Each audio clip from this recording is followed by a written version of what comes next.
रोशनी का सफर, रोशनी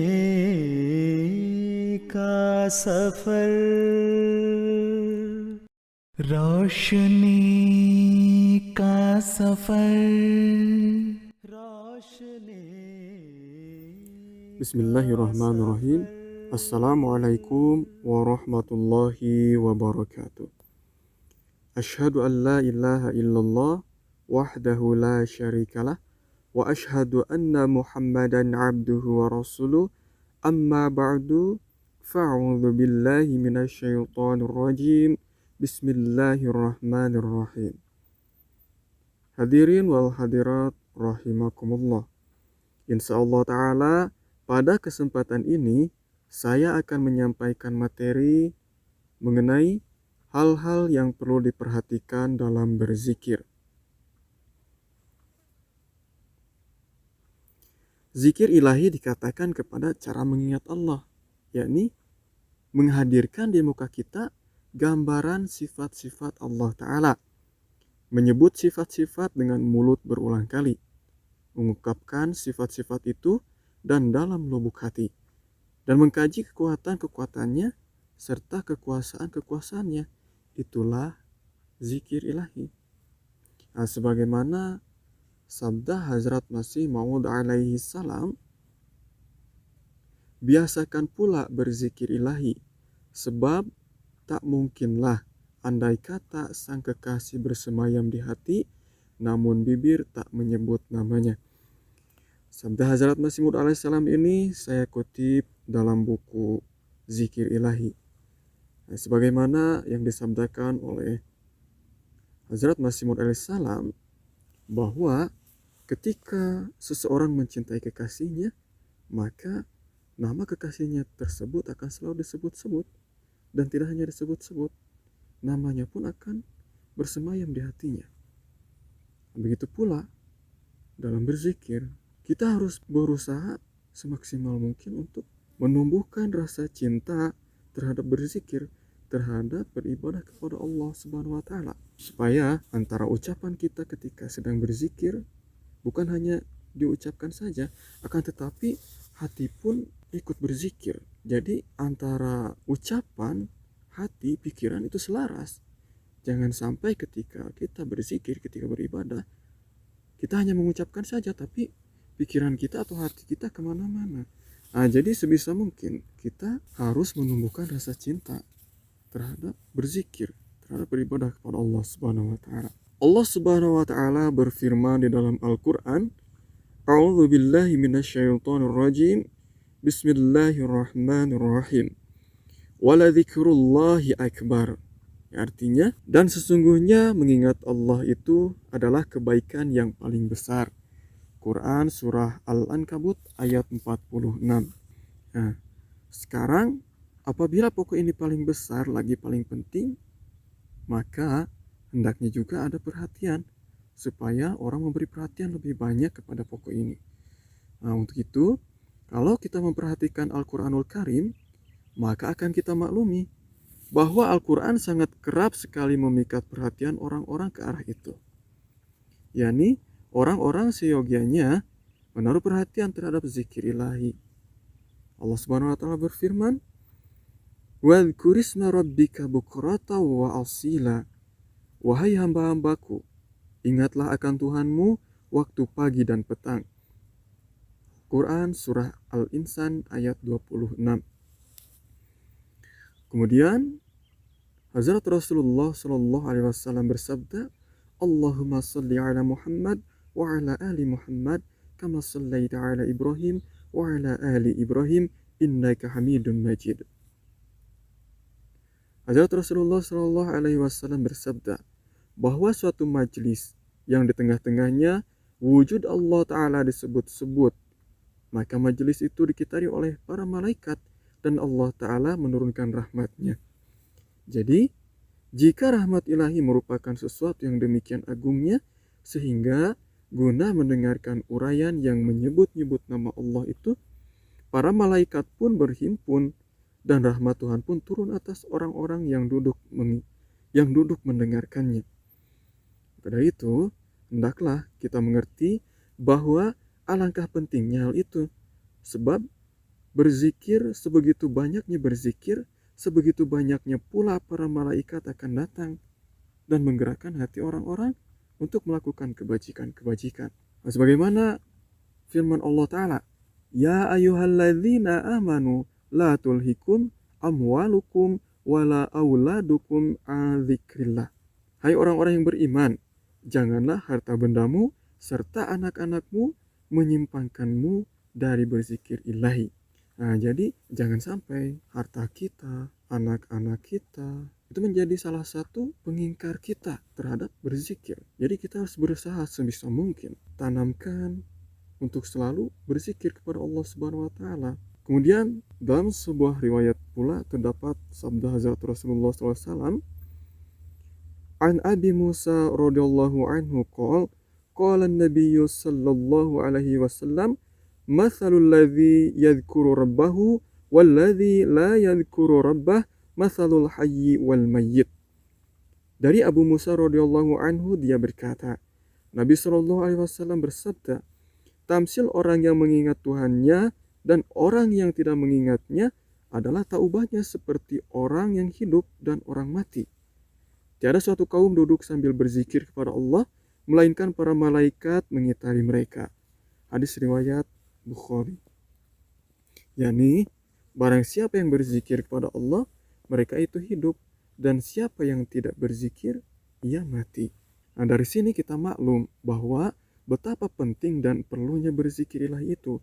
Dalam riwayat Tirmizi, Abu Darda radhiyallahu anhu mengatakan, Hazrat Rasulullah SAW bersabda kepada para sahabat, Wahai sahabat-sahabatku, tidakkah harus kusampaikan berita tentang sesuatu yang lebih baik dan paling disukai daripada segala sesuatu dan lebih baik dan lebih disukai daripada segala sesuatu dan lebih baik pula daripada membelanjakan emas dan perak serta lebih baik daripada pergi jihad, membunuh musuh dan dirinya sendiri syahid.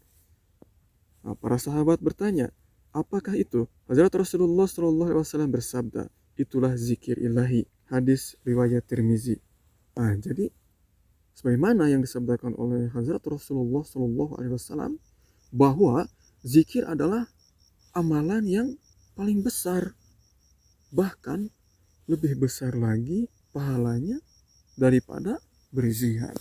Nah, maka dari itu kita seyogyanya harus menumbuhkan rasa cinta kita terhadap berzikir, terhadap beribadah kepada Allah Subhanahu wa taala, supaya kita semakin dekat dengan Sang Pencipta kita, supaya kita semakin dekat dengan Allah Subhanahu wa taala. Amin Allahumma amin.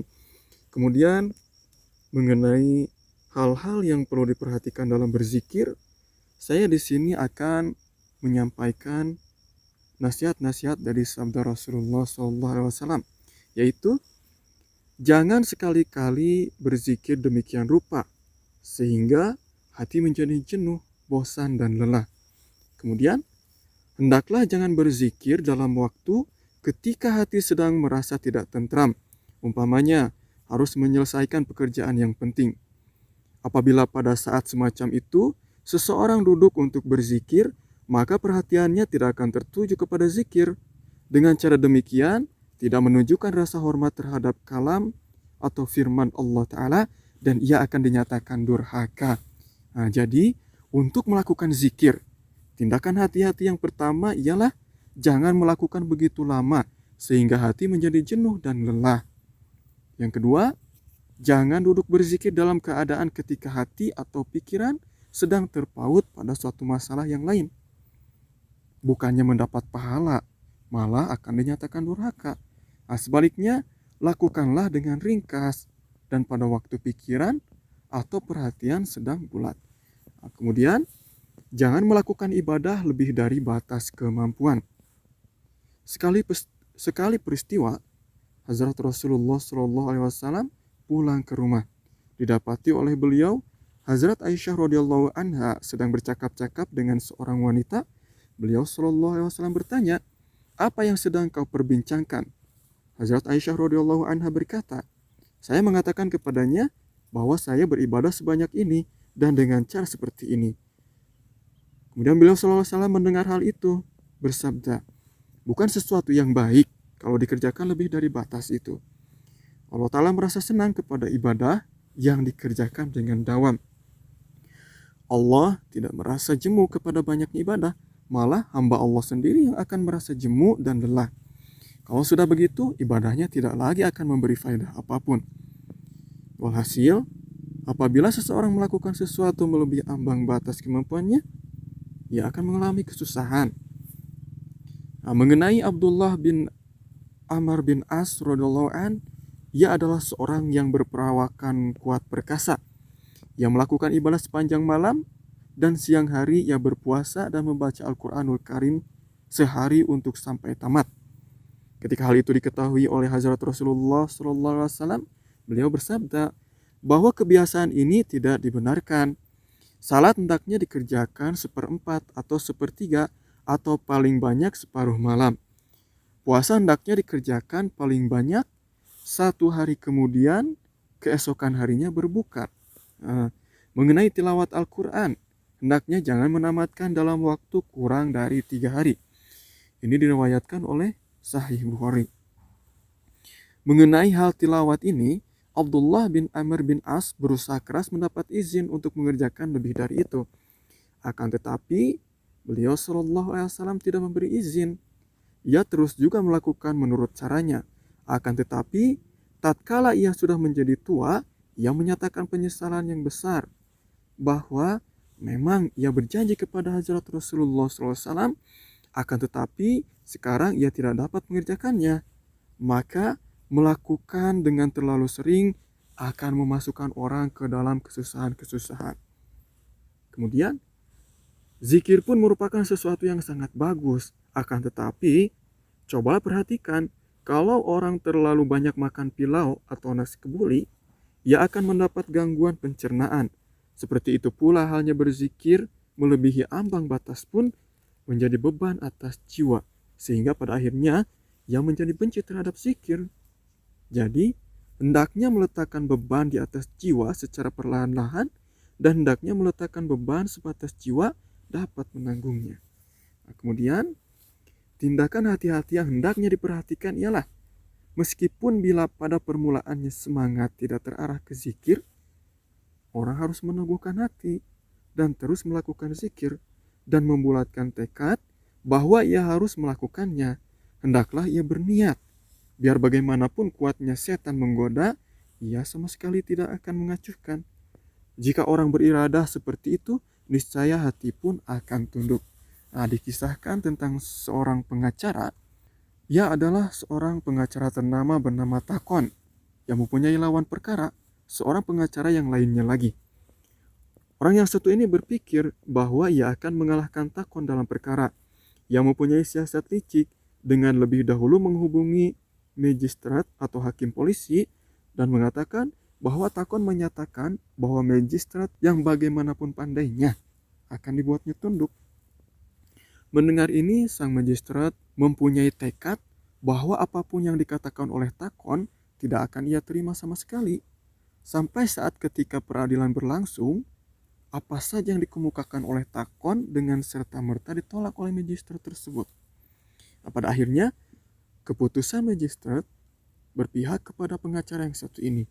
Jadi, kalau orang sudah mempunyai tekad untuk sama sekali tidak akan menerima kesan dari orang tertentu, maka ia tidak akan terpengaruh oleh kesan itu.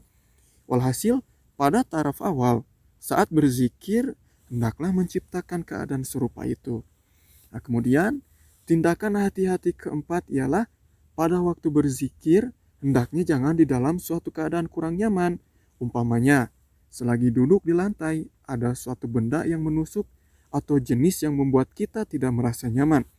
Hendaknya kita mengasyikkan diri dalam berzikir sesudah meniadakan benda yang membuat kita tidak merasa nyaman tersebut.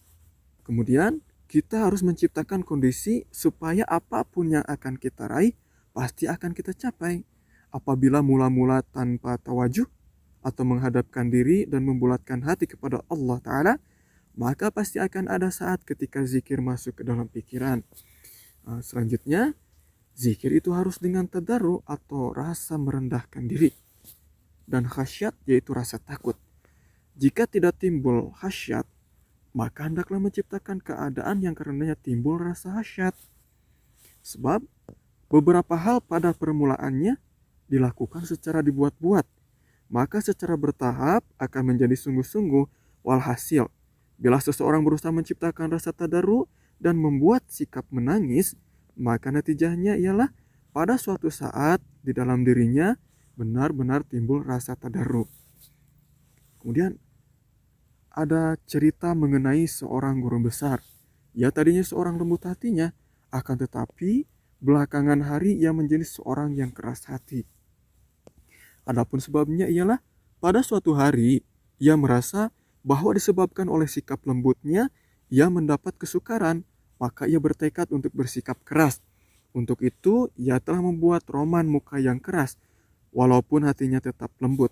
Meskipun demikian, secara lahiriah ia tampak keras dan kaku. Lama-kelamaan, bagaimana jadinya? Hatinya pun menjadi keras. Walaupun guru besar itu membawa tabiatnya ke arah menjadi buruk, tetapi kalau saudara-saudara akan berbuat serupa itu untuk membawa diri ke arah kesalehan, maka secara perlahan-lahan di dalam diri saudara-saudara akan tercipta khusyuk. Demikian pula, andai kata pada suatu hari untuk barang sedetik saja tercipta hasyat yang hakiki, maka keesokan harinya akan dapat menciptakan waktu yang lebih lama dari itu. Walhasil, jika saudara-saudara berusaha ke arah itu, maka sudah barang tentu saudara-saudara akan berhasil. Nah, kemudian berkenaan dengan zikir, ada lagi tindakan hati-hati yang perlu diperhatikan, yaitu selain pada kesempatan-kesempatan yang terbukti dalam hadis-hadis, janganlah berzikir dengan suara keras di dalam majelis. Acap kali dengan cara demikian menjadi ajang pamer, sering mendatangkan kesulitan kepada orang-orang yang berzikir atau orang-orang yang sedang mengerjakan sholat. Kemudian hendaklah ini pun diingat bahwa sesuatu yang baru itu tampaknya merupakan suatu beban, dan dengan mengerjakannya hati tidak merasa tentram. Akan tetapi, adakah seseorang bisa menjadi benar-benar mahir dalam tempo hanya satu hari dalam suatu keterampilan? Sama sekali tidak. Bahkan secara perlahan-lahan dan sesudah jangka waktu yang agak lama, ia baru menjadi mahir. Walhasil, jika pada permulaannya hati seseorang tidak merasa mantap dan dirasakannya sebagai beban, maka jangan risau. Lama-kelamaan hatinya akan terbiasa. Akan tetapi, syaratnya ialah tetap melakukan zikir. Nah, kemudian ada sementara orang yang mengatakan bahwa pada waktu berzikir mereka merasa ada kelezatan atau kenikmatan juga. Akan tetapi hendaknya mereka jangan mencari kenikmatan untuk dirinya, dan pada waktu berzikir jangan ada niat untuk mencari kelezatan. Yang menjadi pokok adalah ibadah baru akan dikabul kalau dilakukan dengan niat beribadah. Nah, kemudian ada sementara orang lagi yang mengatakan bahwa selama beberapa hari terasa oleh mereka ada kejenuhan untuk berzikir, dan beberapa hari berikutnya hati merasa lapang. Hendaknya orang yang merasa seperti itu jangan risau. Kejenuhan itu menghinggapi setiap orang. Sekali peristiwa, seorang sahabat datang kepada Rasulullah SAW dan berkata bahwa ia seorang munafik. Beliau bersabda, "Tidak, kamu seorang muslim." Kemudian dia berkata lagi, "Tuan, jika saya hadir di hadapan Anda, maka surga dan neraka terbayang di depan mata saya, dan apabila saya pulang ke rumah, maka keadaan itu tidak ada lagi." Kemudian beliau SAW bersabda, "Jika keadaan seperti itu terus berlaku, maka matilah kamu." Hadis riwayat Muslim. Permasalahannya adalah kalau kita setiap waktu tetap dalam keadaan yang itu juga, maka kemampuan untuk berkembang dan kemampuan untuk maju akan menjadi punah. Oleh karenanya, Tuhan sudah biasa meletakkan landasan atau pondasi di bawah supaya manusia berupaya keras untuk meningkatkan diri lebih maju dari keadaan permulaannya. Kadang-kadang menaikkannya ke atas. Ya, mengenai kejenuhan ada satu hal yang hendaknya kita perhatikan. Hal itu satu macam kejenuhan yang baik dan yang satu lagi tidak baik. Antara keduanya dapat dibedakan, yaitu berkaitan dengan zikir. Tetapkanlah derajat kelezatannya, misalnya 1 derajat. Di atas itu ada derajat kedua, ketiga, keempat, dan kelima. Kalau seseorang berada pada derajat kedua dan kejenuhan menurunkannya ke derajat ke-1, maka hendaknya dianggap wajar. Akan tetapi, Kalau berada di derajat ketiga lalu timbul kejenuhan, maka hendaknya diperhatikan. Sekarang kejenuhan itu menurunkannya ke derajat kedua, atau ke satu, atau bahkan derajat nol. Kalau turunnya ke derajat kedua, maka hendaklah dianggap wajar-wajar saja. Dan apabila melorot ke derajat 1 atau 0, maka itu pertanda ada bahaya. Untuk itu hendaknya dilakukan kerja dan upaya istimewa. Nah, demikianlah hal-hal atau nasihat-nasihat dari Hazrat Rasulullah SAW mengenai hal-hal yang perlu diperhatikan dalam berzikir. Mudah-mudahan apa yang saya sampaikan ini dapat bermanfaat untuk kita semua. Wabillahi taufiq wal hidayah. Wassalamualaikum warahmatullahi wabarakatuh. रोशनी का सफर रोशनी का सफर